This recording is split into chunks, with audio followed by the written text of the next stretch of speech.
Assalamualaikum warahmatullahi wabarakatuh. Selamat siang anak-anak kelas 9 MTS NUTBS Kudus. Pada siang hari ini kita bertatap muka kembali dalam KBM virtual MTS NUTBS. Tes.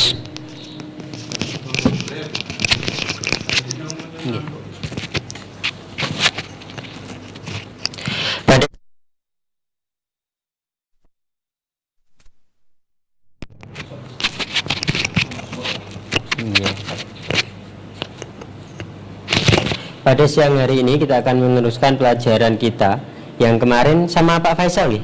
Yang kemarin. Ya, yang terakhir sama Pak Fahmi. Oh, sama Pak Fahmi yang terakhir. Yang terakhir kita sudah membahas sedikit banyak tentang bentuk akar. Bentuk akar. Nah, kita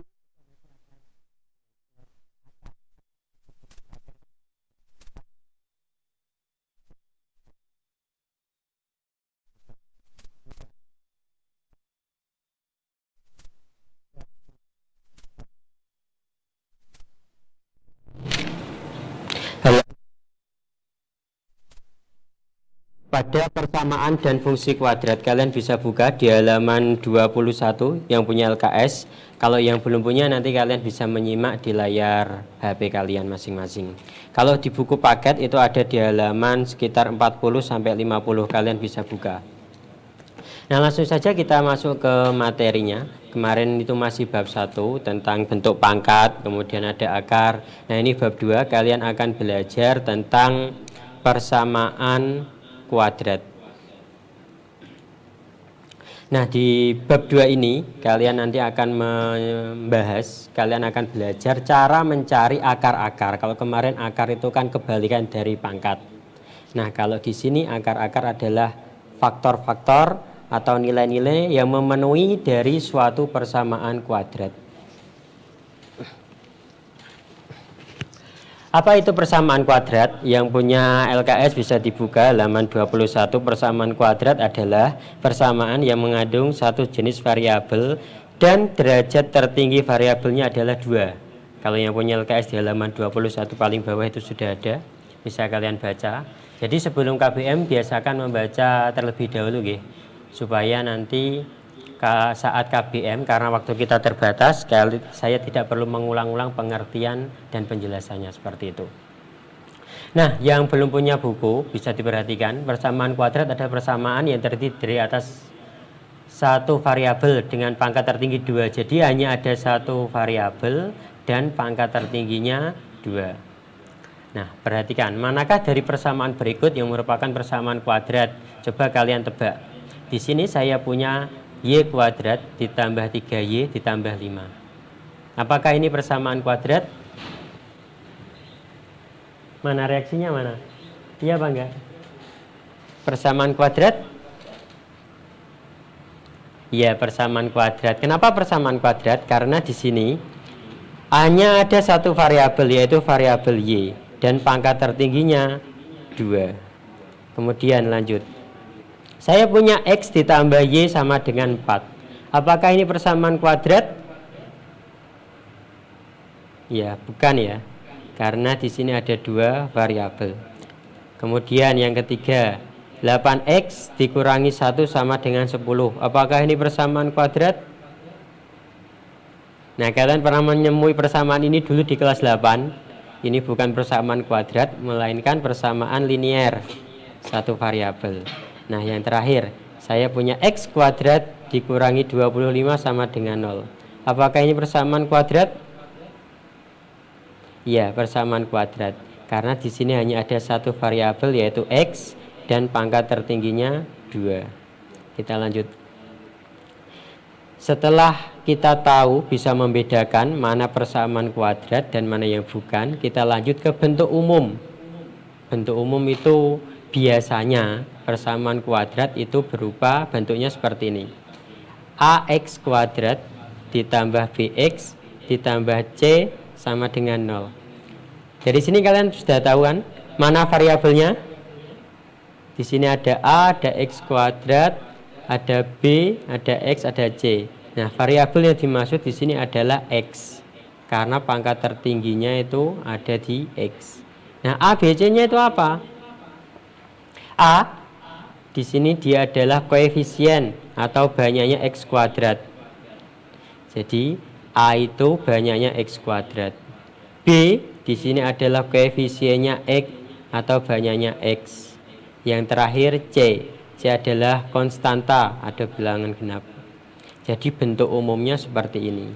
Contohnya, Y kuadrat ditambah 3Y ditambah 5 sama dengan 0. Dari sini, kalian bisa mendefinisikan mana A-nya? A-nya berapa? A-nya di sini adalah pasangannya Y kuadrat atau pasangannya variabel berpangkat 2. Koefisiennya Y kuadrat yaitu 1. Kemudian B-nya di sini adalah 3. Dia adalah koefisiennya Y. Kemudian yang terakhir adalah C. C-nya itu 5. C-nya itu yang tidak punya pasangan. Jadi pasangannya X kuadrat itu A, pasangannya X itu B, yang tidak punya pasangan namanya C. Seperti itu. Nah, contoh yang kedua, di sini ada 2x kuadrat ditambah 14x ditambah 24. Nah, A-nya adalah pasangan x kuadrat, yaitu A-nya di sini 2, B-nya di sini 14, dan yang tidak punya pasangan adalah C, yang tidak punya variabel maksudnya. Itu C, yaitu 24. Sampai sini ngerti ya? Bisa menentukan mana A, mana B, mana C.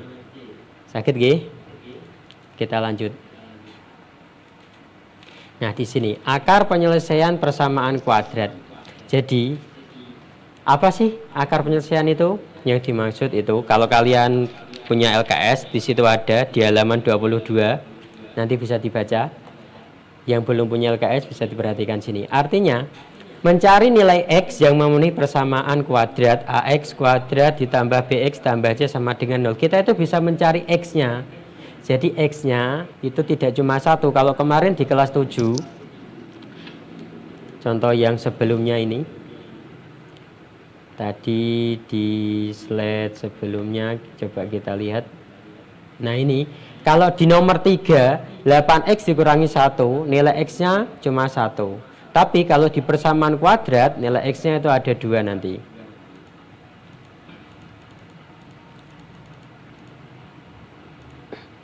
Sehingga persamaan tersebut menjadi kalimat yang benar. Nilai X-nya nanti dicari sehingga nilainya sama dengan 0. Kalau di sini sama dengan 0 berarti nanti dihitung, dimasukkan nilai A, B, C, dan X-nya. Kalau sama dengan 0 berarti dia benar. Nilai X yang memenuhi persamaan dinamakan akar penyelesaian dari persamaan kuadrat. Nah, tujuan kita belajar persamaan kuadrat ini adalah salah satunya mencari akar penyelesaian. Itu ingat-ingat. Nanti kalau kalian belajar ke depannya ini persamaan kuadrat ada bentuk seperti ini. Nah, kalian harus bisa mencari nilai X yang memenuhi persamaan tersebut. Nah, sebelum itu ingat, ini konsep awalnya. X kuadrat itu berasal dari X dikali X. Jadi kalau ada X kuadrat, itu X dikali X. Jadi ada 2X. X yang pertama ini dinamakan X1, X yang kedua dinamakan X2. Jadi akar dari persamaan kuadrat itu ada X1 dan X2. Kenapa? Karena X kuadrat adalah X kali X. Ada 2X di situ. Oke, bisa dimengerti ya? Nah, dibiasakan kalau kalian nuliskan lama, ini di screenshot dulu HP-nya. Bisa screenshot nggih? Kalau nggak bisa, nanti cari di Google atau di YouTube cara screenshot HP gitu. Nah, di screenshot nanti dicatat ketika KBM selesai. Nah, saya lanjutkan. Cara mencari akar penyelesaian persamaan kuadrat. Nah, cara mencarinya ada 3 cara, ada 3 metode. Cara yang pertama dengan memfaktorkan. Cara yang kedua dengan melengkapkan bentuk kuadrat sempurna. Cara yang terakhir menggunakan rumus ABC.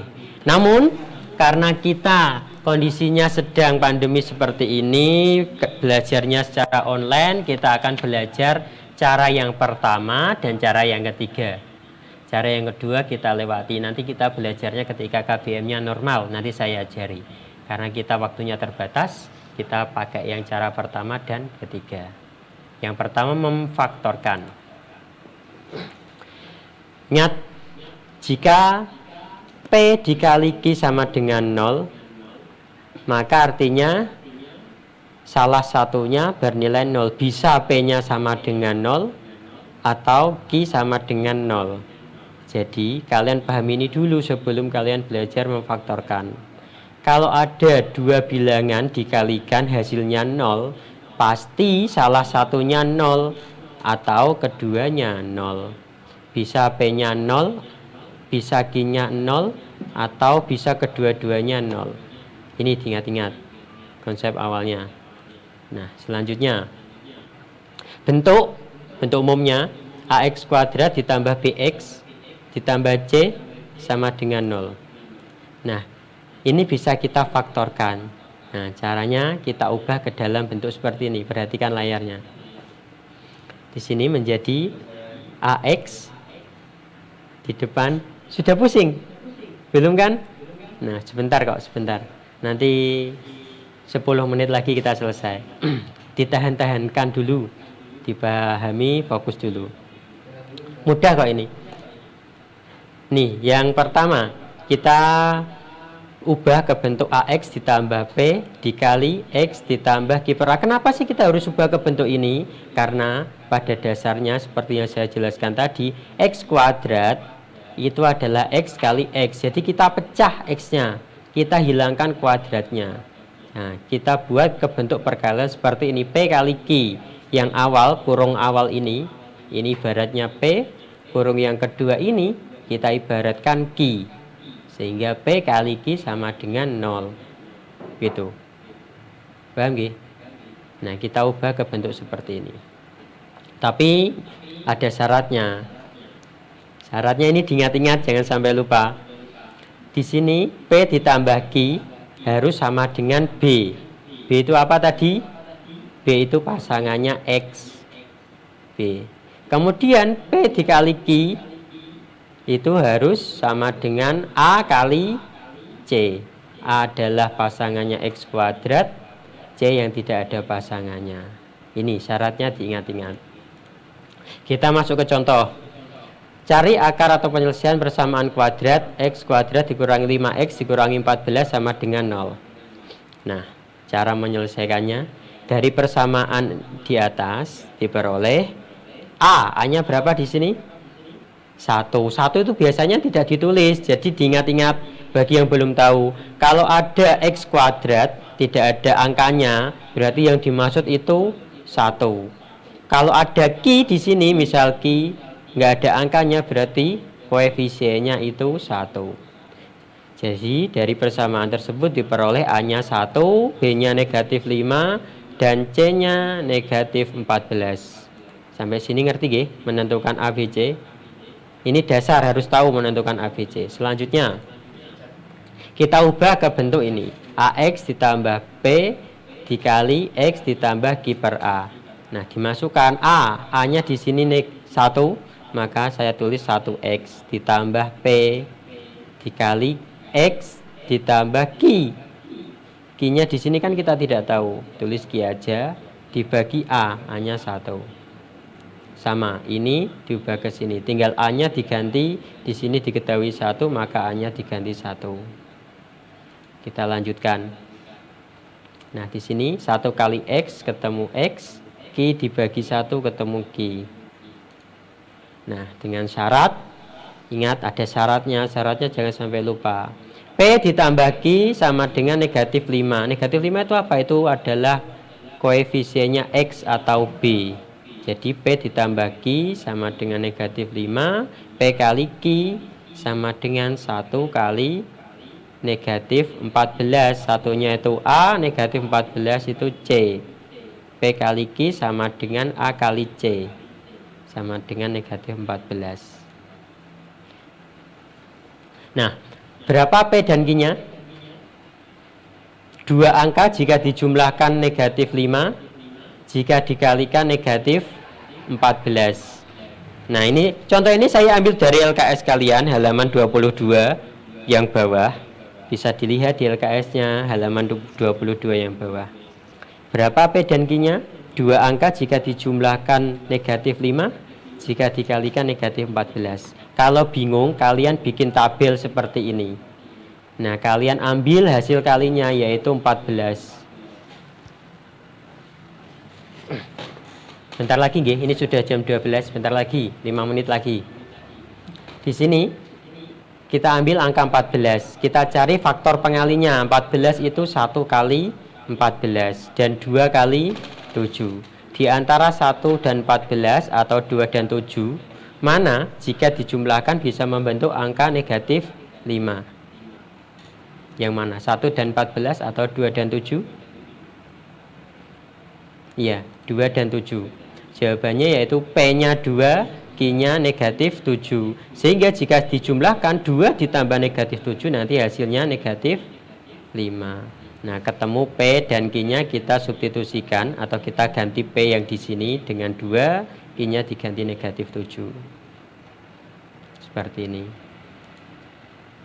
Ketemulah X ditambah 2 dikali X ditambah negatif 7 ditambah negatif.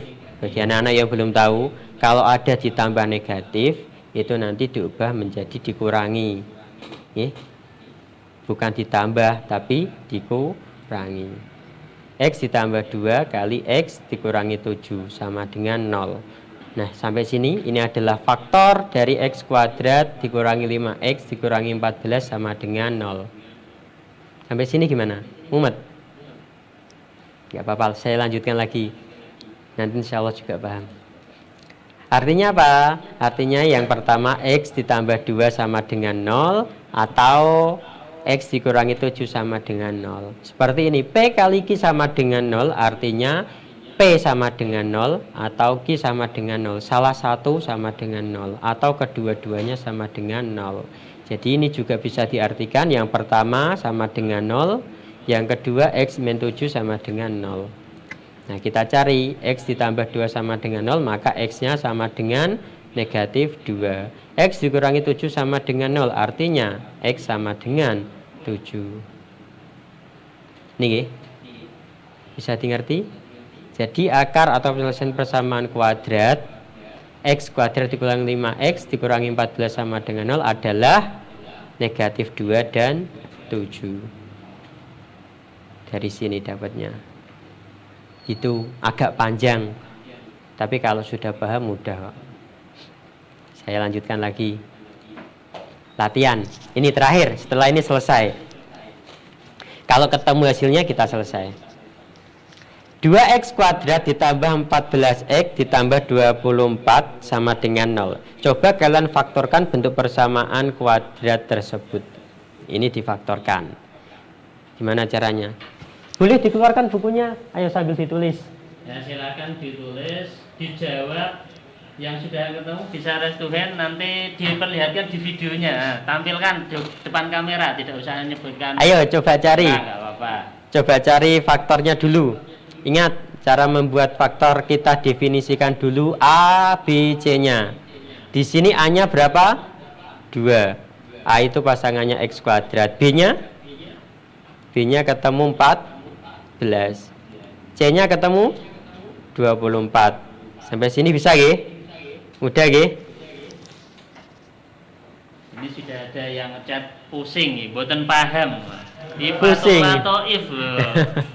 Ini dulu mungkin agak bingung, mungkin dulu kalau kelas 7 itu kelihatannya kan sudah ada persamaan kuadrat. Aljabar awal itu kelihatannya sudah ketemu dengan ini, pemfaktoran sebenarnya. Di kelas 7 sudah Di ada. kelas 7 Sebenarnya itu juga. kelas 9 kan menyempurnakan materi di kelas 7 seperti itu, iya, Pak. berarti melanjutkan ya. Makanya Iya. kalau dulu pusing sekarang nambah pusing. Kalau dulu nggak pusing sekarang pusing juga. Ya emang sebagian dari kalian emang ada beberapa yang dulunya kelas 7 masih setengah-setengah dalam memahaminya seperti itu. Tapi jangan berkecil hati, jangan putus asa, kalian simak dulu aja. Nanti kalian baca-baca lagi buku atau LKS-nya di rumah. Nah, kalau nggak paham itu ditanyakan, nggih. Jangan diem. Kalian pusing karena nggak paham, tapi kalian diem, nanti malah bapak gurunya bingung. Mending kalau kalian nggak paham nanti ditanyakan seperti itu. Ini saya lanjutkan dulu, nggih, biar cepat selesai. Kita cari ABC-nya setelah Sudah ketemu. ada yang res Tuhan ya? Oh, sudah ada. Dua anak res Sudah Tuhan. ketemu. Ahmad Yusuf Rizky. Iya, coba. 9 apa itu? 9E ya. Iya. Mana itu? Coba di unmute. Nanti coba saya lihat hasil pengerjaannya. Silakan di unmute untuk mikrofonnya, sudah ada permintaan untuk unmute. Ya, kalau nggak ada mempersingkat waktu ya, saya lanjutkan dulu aja ini. Oke. Ya, setelah ketemu ABC-nya, saya lanjutkan, nggih. Diperhatikan dulu aja, nggak apa-apa. Nah, ini cara memfaktorkannya, kalian bikin kurung-kurung seperti ini. Nah, kurung-kurung seperti ini, kemudian diisi. Jangan cuma kurung-kurungnya dibiarkan kosong, tapi diisi. Ngisinya gimana? Seperti tadi. Yang pertama diisi AX, kemudian kurung yang kedua ini diisi X. Dipisah, ini kan AX kuadrat. X-nya kuadrat dipisah menjadi AX kali X. Nah, kemudian di sini diisi P, sampingnya AX itu P, sampingnya X itu Q per A. Gitu. Nah, setelah sampai sini dilanjutkan. Di sini kalian sudah punya A-nya 2. Berarti A-nya di sini diganti 2 menjadi 2X. Kemudian P Q per 2. A-nya diganti 2. Ingat syaratnya P tambah Q sama dengan B, P kali Q sama dengan A kali C. Syaratnya harus diingat-ingat. Karena kita mau mencari P dan Q-nya. Jadi P ditambah Q syaratnya harus B 14. P kali Q syaratnya harus 2 kali 24 A kali C, yaitu 48. Bilangan yang dijumlahkan 14 jika dikalikan 48. Berapa nilainya? Bisa tulis di kolom komentar, boleh? Kalau ada yang sudah tahu. Kalau nggak ada, kalau masih bingung, kalian bikin, ingat, nek bingung, kalian bikin tabel. Perhatikan hasil kali P dan Q. Coba kita cari faktor pengalinya. Hasil kalinya di sini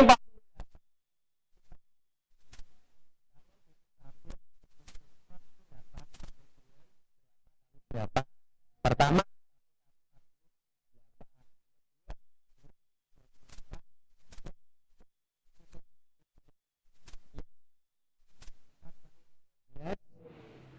yang terakhir 6 kali 8. Nah, dari faktor pengali ini, mana yang jika dijumlahkan bisa membentuk 14? Mana? Yang jika dijumlahkan, apakah yang pertama, kedua, ketiga, keempat, kelima? Nah, dijumlahkan hasilnya 14. Iya, yang terakhir, 6 dan 8. Jadi, 6 dan 8 itu bisa membentuk angka 14. Nah, berarti P-nya itu 6, Q-nya 8. Kita ganti P-nya dengan angka 6, Q-nya dengan 8. Nah, ketemulah hasilnya yaitu 2X ditambah 6 kali X ditambah 4. 8 dibagi 2 di sini 4. Ini nggih. Jadi, cara mencari faktor dari persamaan kuadrat kalian faktorkan dengan cara ini. Dengan bentuk AX ditambah P kali X ditambah Q per A. Nanti ketemu. Nah, setelah ketemu faktornya, untuk mencari akar-akarnya, kalian sama dengankan 0. 2X tambah 6 sama dengan 0, atau X ditambah 4 sama dengan 0. Di sini 2X tambah 6 sama dengan 0, kita cari X-nya, kelas 7 diingat-ingat. Mencari X-nya dipindah ruas. 6-nya penjumlahan dipindah menjadi pengurangan. Asalnya positif dipindah menjadi negatif 6. Kemudian 2-nya juga dipindah, perkalian dipindah menjadi pembagian. Akhirnya ketemulah X nilainya negatif 3. Selanjutnya X tambah 4 sama dengan 0. Ini tinggal dipindah aja, 4-nya menjadi X-nya negatif 4. Itu ketemu. Sampai sini dulu aja. Nanti latihannya kita menyusul ketika KBM sudah normal. Saya kasih latihan-latihan yang banyak nanti. Nah, sementara untuk pertemuan pada siang hari ini saya cukup sampai di sini dulu, Pak Faisal. Silakan. Terima kasih Bapak Arif Maulida yang sudah berkenan menyampaikan banyak ilmunya pada siang hari ini. Banyak sampai anak-anak katanya pusing. Pusing. Sampai nggak muat untuk Oke. menerimanya. Hasilnya nggih pusing karena matematika itu memang enak, nikmatnya itu. Iya, ini emang